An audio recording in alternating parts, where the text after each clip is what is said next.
Thank you for having me. I wanted to start by talking about what happened, my story. I understand some of the people in the room who have mentioned that they feel like they've lost hope. But there was a time when Christians specifically, in Acts 17, as Christians came into the city of Ephesus, riots would break out, and it was said, "Those who have turned the entire world upside down have come here also." And they're all acting contrary to the decrees of Caesar, saying that there's another king, one called Jesus. The Christians in the early church were facing something even worse than what we're facing today. They were facing the Roman Empire. And yet they were known as the people who went from city to city, turning the entire world upside down because they were declaring that there was another king. They went, and within a few hundred years, the entire Roman Empire fell to Christianity, and massive reform was made politically and culturally for human rights, women's rights, children's rights, babies' rights. Infanticide was abolished and things like that. So there is hope. We have the ability as Christians to speak for truth, stand for truth, even if we stand alone. And so at this event in Watertown, we had a drag queen event that was going on in the midst of a public park. I think it was Riverside Park in Watertown. And they had an all-day event from 10 a.m. to 6 p.m. It was drag queens. In the morning, they had a drag queen story hour. And then in 2 sessions in the afternoon, they did a drag queen dance hour. Where they're literally, you can go online, you can see the videos, you can see the pictures. Literally, grown men dressed in lingerie, gyrating in front of 3, 4, 5-year-old little kids. The entire event was packed full of toddlers, little children, 5, 6, 7 years old, watching. And by the way, these children were encouraged during the drag queen dance hour to take dollar bills and give it to the drag queens. So it was being run like a strip show right there in the public square, right there in the middle of the park. And there was an entire police force, the entire Watertown police force, state patrol. I think they had a massive police force that day, watched and stood by as they essentially ran a drag queen strip show with the children in the public park. And we brought to the officers' attention many, many times a statute 948.055. It's a Wisconsin statute that explicitly criminalizes what the drag queens were doing that day. A statute that criminalizes exposing children to sexual suggestive material. And so we brought that to the officer's attention, refused to enforce the law. They stood by as they watched what was happening that day with little children whose minds were being perverted and taking down this dark path of destruction. And the officers stood by, refused to uphold the law, and instead, what they did was they constantly were attacking our group. We found out later, through some different means, that one of the officers that day, he wasn't the chief, but he was he had some position of authority. I forget his exact position, but he was in charge of a lot of the police force there that day. One of his daughters was one of the organizers of the events. And there was a picture on Facebook posted by his daughter with him at one of the booths with the drag queens. And on the post said, the tagline was, "This officer loves his queer daughter." And he was there on duty. By the way, forget the morality of the issue. Forget the strip show. Forget all of that. Forget that for a moment. Just the professional thing to do. Why did he still have a job? Would be, just the professional thing to do would be for him to say, "I have conflict of interest," He shouldn't be here. and recuse himself from the situation. That's just the professional thing to do. Not even talking about the morality of what was going on in the park. So at about, I think it was 3 o'clock in the afternoon, they were doing their second drag queen dance hour. And I went to the public sidewalk outside the fence. They had a fenced-in area because they got a permit for the park. So they had this fenced-in area for their event. I was outside the fence, probably 100 yards away from the event, the dance hour that was taking place, on the public sidewalk. And we had an amplification system. It was our first time using amplification all day. We had not been warned by the police. There was no warning from the police. The only thing that had happened with the police where they had mentioned the amplification was earlier that day, one of our guys was holding the amplification inside the fence. And an officer came up to him and said, you can't have that in here because they have a permit for this area, you have to take it outside the fence. So he did so. A few hours later, I grabbed the amplification outside the fence on the public sidewalk, and I started reading from Galatians 5. Which, by the way, is not a passage about homosexuality. It's not a passage it's not a hard-hitting passage. It's a passage about love. You can go look it up. I forget the specific verse I was reading, but it talks about through love serve one another because love is the fulfillment of the law. And so I started reading from that passage. By the way, the reason being is because that word love gets thrown around in that community with no definition. They can't provide a definition for what true love is. You ask them, what is love? You run into those people on the street any day. Ask them that one question, what is love? They can't provide basic definitions for anything. What is a woman? They don't know that. What is love? They don't know that. And typically when I've asked that question, they tell me that it's a chemical in the brain. That's what love is. Ask what happens when that chemical goes away. They say, well, then you break up. You get divorced. That's what love is to them. Or those are the smart ones in the crowd. Typically the answer is, well, love is love, which of course is circular. But they don't know how to define love, and so when you divorce the ethic of love from the standard of Scripture, you can use it to justify anything you want. And so I was reading what God says about what true love is. Love is the fulfillment of God's law. God is the one who defines what love is. Obeying God's law is the fulfillment of the law. You shall not steal. You shall not murder. You shall love your neighbor as yourself. You shall love the Lord your God with all your heart, soul, strength, and mind. That's what true love is. And then Romans 12 says that love be without hypocrisy. Hate what is evil. Cling to what is good. Galatians 5 talks about that same thing. 1 Corinthians 13 says, love does not rejoice in evil, but rejoices in the truth. And so when they are out there in the name of love, they are actually using love. They're using that word love as a mask for something that's actually hatred. They're showing hate towards their neighbor. Not only to other Christians, but to the children in that park.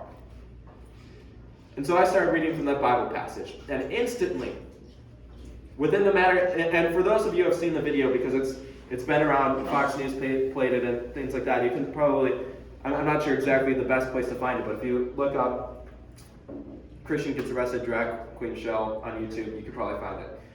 That video of me getting arrested, the beginning of that video, it's a 2-minute clip. The beginning of that video was the beginning of me using the amplification.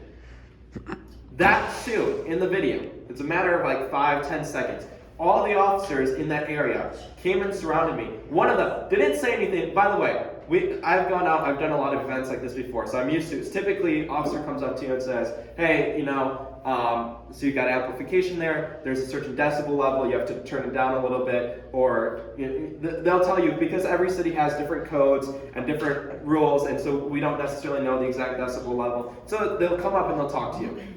Or at the very most, they'll be like, you can't have that specifically here because they'll talk to you about it. The officer didn't do that. He comes up to me without saying a single word. Doesn't say a single word to me, comes up, grabs my wrist and starts twisting my arm down. My arm that was holding the mic starts twisting my arm down to try and wrench the microphone out of my hand. Now I don't let go. I didn't let go. I didn't resist him. All I asked was, why are you doing this? What law am I breaking? I was starting to ask questions. Can you explain yourself? Why are you behaving in this way? Hardly said anything. The only thing he said was, this was the same speaker as before. And then we said, well, yeah, you said we had to take it outside the fence. And we were actually explicitly told that as long as we were outside the fence, we could continue to protest and do our thing. And so I'm like, yeah, but you said we could come and speak out on the sidewalk. Now what's interesting is what they ended up charging me with was amplification in the park without a permit. On my actual citation, on the paper, it says music without permit in the park. I wasn't playing music. If you actually go read the city code, it's a code for if you want to do a music festival in the park, a week beforehand, you have to get a permit to do that. Which makes sense, right? Yeah. But the Supreme Court has actually ruled that there are 2 classes of protected speech that those codes cannot apply to. Those 2 protected classes are political speech and religious speech, which my speech would classify as both. So the Supreme Court has ruled that those ordinances cannot apply to those two protected classes of speech, because then you are limiting the right to free speech. You are limiting the right to, for instance, even if I wanted to get a permit, you'd have to get it a week beforehand. If I find out about the event the morning of, the Supreme Court has ruled that you're limiting his right to free speech. That was an ordinance, something completely different than what I was doing. And so he comes up, he rips at the mic. I was just trying to ask questions. I was just, why are you doing this? Trying to figure out why he was acting that way. And a few moments later, another officer right behind me, who had actually been pretty rude to us all day, another officer right behind me grabs my other arm and starts twisting behind my back and is putting handcuffs on me. And then I realized, I guess I'm being arrested right now. And so then they grabbed my other arm, they ripped the mic out, they arrested me, they handcuffed me, they detained me for about an hour, they took me to the police station, took my mugshot, booked me, everything like that, and then they charged me with that code, music amplification without permit, and then they also charged me with resisting arrest, which is completely ludicrous. You watch the video, go watch the video. Not once did I resist arrest. I didn't go limp, I didn't pull away. I asked the officer who handcuffed me why I was being charged with that. He said, your muscles tensed up. My muscles tensed up. When he grabbed me from behind, I was focusing on the officer trying to rip the microphone out of my hand in front of me. They grabbed me from behind, started twisting my arm behind my back. My muscles were going to tense up a little bit, but it wasn't in resistance. There was no resistance there. And so they gave me those 2 citations, and they also gave me a warning that for the next 2 weeks I was banned from all public Watertown parks. And if I went on the property of any Watertown parks for the next 2 weeks, I would be arrested on the spot, spend time in jail, and charged with state charges. In the meantime, the drag queens went on. And in the meantime, the drag queens went in. Which by the way, they still have my speaker and they still have my mic. It's actually my friends. I was using my friends. They still have our speaker and mic at the police station in evidence. They won't give it to me. I've tried, I think, 3 times to try and get it back. They said they're holding it until the case is closed, which of course I pled not guilty. My court case is September 14th. They said they're holding it for evidence. What do you need for evidence? For like a speaker. Where is your case going to be held? In Watertown or at the September 14th, it's actually a phone call. It's like a pretrial thing with the prosecuting attorney. It's a phone call to see if we can come to some sort of agreement before going to court. So, is it Dodge or Jefferson yes. County? I have a... It's Dodge, just barely. Yeah, it's Dodge. Yeah. Riverside Park is Dodge. I do have an attorney. The other side of Ball Street is And you're being prosecuted by Watertown Police DA? department, or is it like Dodge County? The court is the municipal court. I think it's That's the... the police department. Yeah, the police department. Did they say something about the noise ordinance? I know there was someone speaking and then he said that the noise ordinance was for cars going by or whatever. So it wasn't the amplification part, was it, that's part of the noise ordinance? Yeah, part of the noise ordinance. Like, so the only thing, with those Supreme Court rulings, the only way that they can restrict political or religious speech is if it's in an unreasonable time, place, or manner. So if I was protesting outside somebody's house at 1 a.m, my amp turned all the way up, that's an unreasonable time, place, and manner. And they could say, you can't do that. Which, by the way, they wouldn't arrest you. They would say, hey, you can't do that. They'd probably take your amp and give you some sort of citation. This, at 3 o'clock in the afternoon, at a public event, on a public sidewalk in the park, with the drag queen story hour going on, and protesters, there were probably 200 protesters there that day. That there is no way they could restrict you for time, place, and manner. But anyway, I just wanted to say, in regards to practical things that we can do, people were asking, with Vicki McKenna talking about all the things that we're up against in our culture. Talk about these events. Stand for truth in your circles of influence. Talk about these things. Educate people on these things. Tell people. Most people I talk to they wouldn't believe the kinds of things that are going on. They're like, no, that's not happening in America. No, drag queen. And then you show them the video, and they're completely baffled. But I help run a ministry group, Warriors for Christ. We go out. It's a group. We probably have like 50 to 60 young people, all under the age of like 22, and we do activism, political activism. We're Christians We go out, we speak at events, we preach the gospel, we're working on bills in the legislature. This is the kind of work we do. September 9th, we are putting on an event to talk about how to specifically get engaged in fighting the culture war, in fighting against the LGBTQ movement. We're going to have 3 young speakers. We're going to have a former public school teacher who was fired for misgendering one of his students there that day. He's going to be speaking. We're going to have former Representative Tim Ramthun speaking. I know a lot of you guys know him, like him. One of my pastors speaking, Jason Storms, he's great on apologetics. Going to talk about how do you argue with people like this? How do you ask questions to get people to start thinking critically and rethinking their worldview? And so we're going to have that night, September 9th. I've got papers right here if anybody wants to take some. WarriorsForChristConference.com is the website if you guys want to register. And it's going to be at the Waukesha Republican Party headquarters. I have a question. Yeah. What was the statute, 948? What was the statute? I think it was 948.055. Okay, thank you.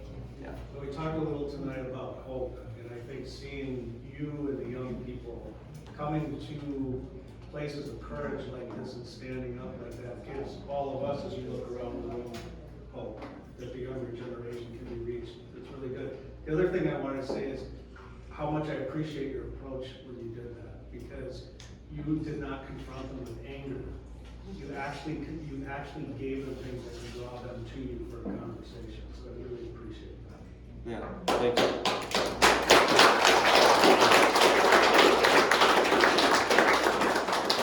And that the so-called Nazis didn't get taken in. No. No. That was nothing to do Screaming with dishonor from But their they didn't get faces. arrested. Blood on the streets, you will have blood on the streets, and they didn't get, with guns. Police didn't do anything with them. Yeah, I know. Yeah.